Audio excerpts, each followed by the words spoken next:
लेकिन व्यक्तिगत टिप्पणी वो अभी अभद्र भाषा में कोई किसी के खिलाफ करे, वो गठबंधन का हो, गठबंधन से बाहर का हो, राजनीति का आदमी हो, राजनीति से बाहर का हो, इस बात की इजाजत किसी को नहीं दी जा सकती है। नमस्कार, आप न्यूज़ फाउंडेशन देख रहे हैं। मैं हूं आपके साथ वंदना। हमारे साथ बात करने के लिए हैं जदयू के संसदीय बोर्ड के अध्यक्ष उपेंद्र कुशवाहा, और उनसे बात करते हैं कि सुधाकर सिंह जिस तरह से नीतीश कुमार पर बोल रहे हैं, कह रहे हैं, क्या वो चीज़ें सही है? बिल्कुल सही नहीं है।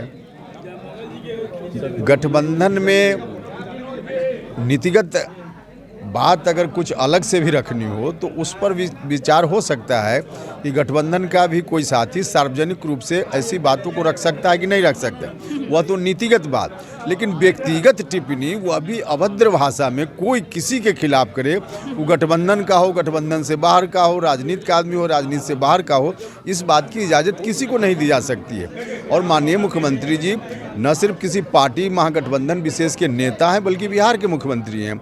और मुख्यमंत्री एक बार नहीं, अब तक जितने लोग मुख्यमंत्री हुए सबसे ज़्यादा बार बिहार की जनता ने उनको आशीर्वाद दिया। और इतने बड़े नेता को इस तरह की भाषा का प्रयोग उनके बारे में करना, कैसे इसकी इजाज़त दी जा सकती है? यह सरासर अनुचित है। इसलिए हमने कहा आरजेडी के नेता से कि आप देखिए इन चीज़ों को, यह ठीक नहीं। क्या लगता है कि कार्रवाई होनी चाहिए सुधाकर सिंह? नहीं, अब तो उनका पक्ष है। देखिए, पार्टी की ओर से जो हमारी बात के बाद प्रतिक्रिया आधिकारिक रूप से आई, वह तो और दुखद है। उसमें प्रवक्ता ने कहा कि अब निजी राय किसी की है, पार्टी इस पर संज्ञान नहीं लेगी। अरे भैया, कोई किसी को गाली दे तो यह निजी राय का कहाँ कोई मतलब है? हमने कहा कि कोई इशू हो, उस पर मत का अंतर हो, तो यह हो सकता है कि अलग अलग लोगों का अलग अलग मत है। लेकिन गाली, अभद्र भाषा का प्रयोग, अमर्यादित भाषा का प्रयोग कोई एक दूसरे के खिलाफ करे तो इसको निजी मानकर यह कह देना कि पार्टी संज्ञान नहीं लेगी, यह तो और दुखद पक्ष है ना। एक सवाल अभी है कि उसके बाद ही सुधाकर सिंह का मनोबल नहीं घटा, फिर आपके ऊपर उन्होंने तंज कसा और पुरानी चीजों को उन्होंने गिनवाया 2019। देखिए, हमारे बारे में जो चीज़ भी उन्होंने गिनवाया है, हम उनको बताना चाहते हैं कि राजनीति में हम फिर दोहराएंगे कि मत का अंतर हो सकता है। मत का अंतर जहां हम पहले थे, वहां हम जो उचित समझते थे वह ठीक हम बोल रहे थे। और मुद्दा है, मुद्दा पर आदमी बोलता रहता है, वो एक अलग विषय है। लेकिन उस दौर में भी हम तो व्यक्तिगत रूप से लालू जी से खिलाफ रहे। राजनीति में पूरा जीवन हमारा उनके खिलाफ की राजनीति में चला है, राजनीति का जीवन। फिर भी हम आलोचना उनके राजनीतिक रूप से करते रहे हैं। लेकिन व्यक्तिगत रूप से कोई उस वक्त भी, उस दौर में भी ललुआ कहता था तो हम उससे झगड़ा करने को तैयार हो जाते थे। हम इन चीज़ों को नहीं स्वीकार कर सकते हैं। हमारा विरोधी भी कोई है, उसको कोई गाली दे तो इसको कैसे स्वीकार किया जा सकता है? तो जो कुछ भी सुधाकर जी कह रहे हैं, हमारे जो उस समय हमारा जो राजनीतिक गतिविधि था उसके बारे में कह रहे हैं। व्यक्तिगत कभी हमने किसी को कुछ कहा हो अभद्र भाषा में, इसकी कोई बात हो तो चर्चा करें। उन्होंने ये भी कहा कि नीतीश कुमार एक ऐसे नेता होंगे जो कि इतिहास के काले पन्नों में लिखा जाएगा। कभी वो समाजवादी नहीं बन सकते हैं, कभी वो मतलब जनता के हित के लिए कभी उन्होंने कुछ। इस पर ही हमने इन तमाम बातों को जोड़कर कल अपनी बात कही, और वह बात सब लोगों के सामने है, पब्लिक डोमेन में है।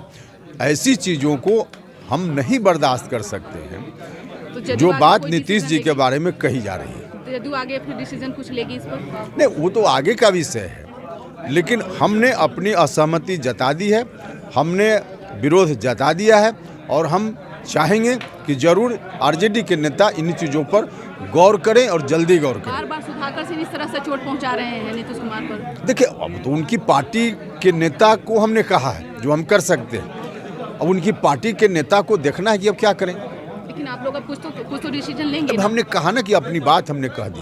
निश्चित तौर पे किस विषय पर? हित में सब चीज़ स्पष्ट है, देख नहीं रहे हैं? देखने की दृष्टि सिर्फ स्पष्ट होनी चाहिए।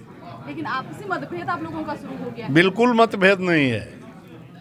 हमारे नेता माननीय नीतीश कुमार हैं, माननीय उपेंद्र कुशवाहा हैं, कहीं कोई मतभेद नहीं है।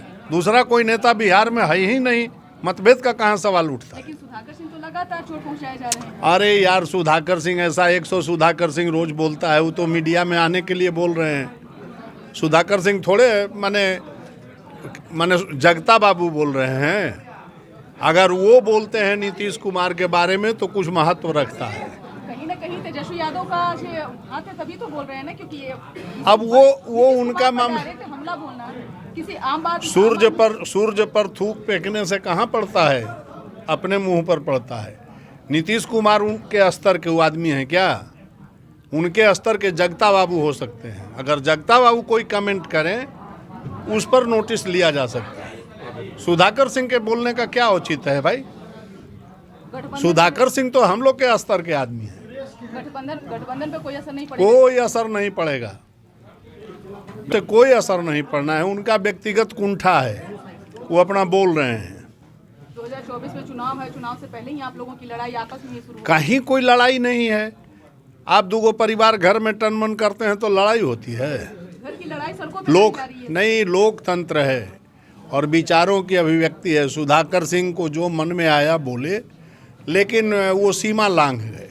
सीमा नहीं लांघना चाहिए थी और उनके स्तर की बात नहीं थी। लालू प्रसाद जी, माननीय लालू प्रसाद जी, जगतानंद सिंह जी, अगर ये लोग बोलें तो वो नीतीश बाबू के स्तर के आदमी हैं। इन लोगों के बोलने का क्या मतलब है? वैसे तो भाजपा के लोग रोज बोलते रहते थे, तो उसका कोई मतलब था? जिस दिन राष्ट्रीय अध्यक्ष बोल दिए मतलब हो गया, और तब उसका रास्ते अलग अलग हो गए। यहाँ भी उसी का इंतजार किया जा रहा है क्या सर?